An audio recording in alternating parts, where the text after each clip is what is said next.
നമസ്കാരം, കൊട്ടാരക്കര മീഡിയയിലേക്ക് സ്വാഗതം. തോൽവി മുന്നിൽ നാടകം കളിച്ച് തരൂർ. അനന്തപുരി ത്രികോണ മത്സരത്തിന്റെ ചൂടിലാണ്. വേനൽ ചൂടിലും വോട്ടർമാരെ തങ്ങളിലേക്ക് എത്തിക്കാനുള്ള ശ്രമത്തിലാണ് സ്ഥാനാർത്ഥികളും അണികളും. അനന്തപുരിയുടെ മനസ്സ് ഇക്കുറി ആർക്കൊപ്പം നിൽക്കും എന്ന ചോദ്യമാണ് രാഷ്ട്രീയ നിരീക്ഷകർക്കിടയിൽ ഇപ്പോൾ ചർച്ചയാകുന്നത്. നിലവിൽ BJP നിലനിർത്തിപ്പോരുന്ന ആധിപത്യം എതിരാളികളെ പാടെ തകർത്ത് മുന്നേറുന്ന അവസ്ഥയാണ്. ജാതി വോട്ടുകളും BJPക്ക് അനുകൂലമായ സാഹചര്യത്തിൽ ഇടതുപക്ഷത്തെ കൂട്ടുപിടിച്ച് BJPയെ തോൽപ്പിക്കാനുള്ള ശ്രമം ശശി തരൂരും പടയാളികളും തുടരുന്നുണ്ട്. പോരാട്ടത്തിൽ BJPക്കൊപ്പം ഓടിയെത്താനാകാത്ത ക്ഷീണവും ഇരു കൂട്ടർക്കുമുണ്ട്.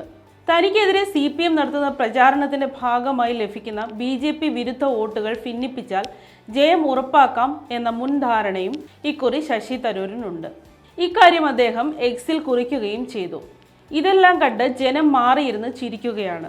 കയ്യടി ആർക്കൊപ്പം എന്ന ചിന്താശങ്കയും ശശി തരൂരിനെയും ഒരുപോലെ തന്നെ ഇടത് സ്ഥാനാർത്ഥിയെയും അലട്ടുന്നുണ്ട്. എന്നാൽ ചിട്ടയായ രീതിയിൽ സമയം ക്രമപ്പെടുത്തി ജനങ്ങളെ കണ്ട് വോട്ട് അഭ്യർത്ഥിക്കുന്ന രീതിയാണ് രാജീവ് ചന്ദ്രശേഖർ അവലംബിക്കുന്നത്. ഒരു IT പ്രൊഫഷണലിന് യോജിച്ച കൃത്യമായ മാനേജ്മെന്റ് സ്കിൽ തെരഞ്ഞെടുപ്പ് പ്രചരണത്തിലും രാജീവ് പിന്തുടരുന്നുണ്ട്. അമിതമായ നാടകീയത വോട്ട് അഭ്യർത്ഥിക്കുന്നതിലും ജനങ്ങളെ കാണുന്നതിലും അദ്ദേഹം വെച്ചു പുലർത്തുന്നില്ല എന്നതും ശ്ലാഘനീയമാണ്. അമിതമായ ഉത്കണ്ഠയൊന്നും ആ മുഖത്ത് കാണാൻ സാധിക്കില്ല. കൃത്യമായി ജനങ്ങളെ കാര്യം ബോധിപ്പിക്കുക, മറ്റ് വൈകാരികമായ ഒന്നിലേക്കും അവരെ പിടിച്ചിടാതിരിക്കുക എന്നതിലും രാജീവ് ചന്ദ്രശേഖർ ശ്രദ്ധാലുവാണ്. കൃത്യമായ പ്ലാനിംഗ് അദ്ദേഹത്തിന്റെ ഇലക്ഷൻ പ്രചാരണത്താൽ എല്ലായിടവും നമുക്ക് കാണാൻ സാധിക്കുന്നുണ്ട്.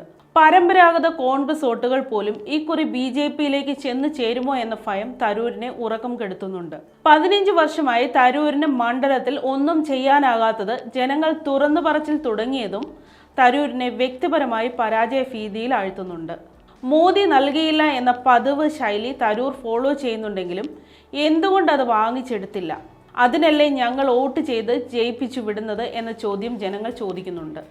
തരൂരിന് വെല്ലുവിളി ഉയർത്തുന്ന സ്ഥാനാർത്ഥി ഒപ്പം സംഘടനാ ശേഷിയും ജനങ്ങളുടെ പിന്തുണയും ഇക്കുറി രാജീവിന് കരുത്തു പകരുന്നുണ്ട്.